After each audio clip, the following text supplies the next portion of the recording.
धाराशिवमधील अतिवृष्टी झालेल्या महसूल मंडळाचा विमा वगळला, त्यामुळे शेतकरी आक्रमक झाले।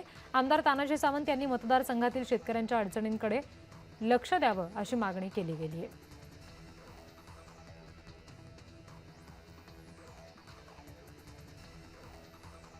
हिंगोलीच्या आखाडा बाळापूर ग्रामीण रुग्णालयातील महिला सफाई कर्मचाऱ्यांचं वेतन रखडलंय। मागच्या 4 महिन्यांपासून पगार झाला नाहीये, त्यामुळे महिलांनी प्रश्न उपस्थित केलेत।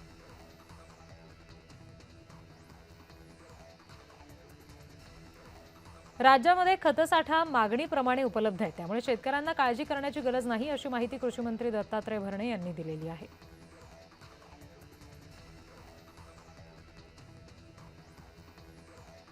नाशिकमध्ये मका पिकावर लष्करी अळीचा प्रादुर्भाव वाढतोय, त्यामुळे मका पीक पिवळं पडू लागलेलं आहे। शेतकऱ्यांवर महागडी औषधं फवारण्याची वेळ आता आलेली आहे।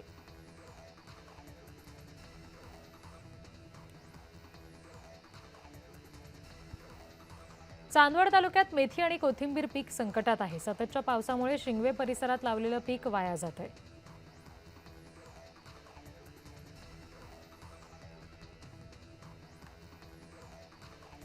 जायकवाडी धरणातील पाणीसाठा 66.20% पोहोचला। धरणामध्ये सरासरी 31,031 क्युसेकनं पाण्याची आवक सुरू आहे।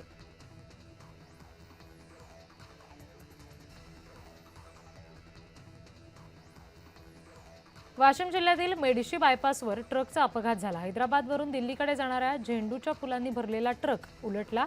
या अपघातात सुदैवानं जीवितहानी झाली नाही। फुलांचं मोठ्या प्रमाणावर नुकसान झालं।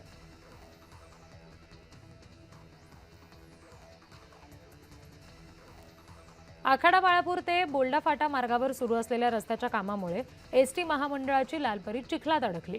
वाहतूक तब्बल 2.5 तासासाठी ठप्प झाली होती। पर्यायी रस्त्याची व्यवस्था न केल्यानं विद्यार्थी आणि प्रवाशांना मनस्ताप सहन करावा लागला।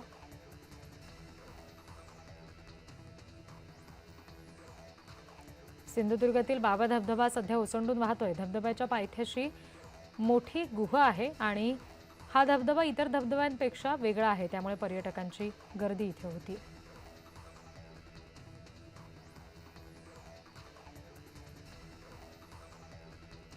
सावंतवाडी आणि दोडामार्ग या व्याघ्र कॉरिडॉरमधील कोलझर आणि सरमळे या इको सेन्सिटिव्ह गावांमध्ये बेकायदेशीर वृक्षतोड झालेली आहे। वनशक्ती संस्था आणि संचालक स्टॅलिन दयानंद यांनी उच्च न्यायालयाच्या कोल्हापूर खंडपीठात अवमान याचिका दाखल केली आहे।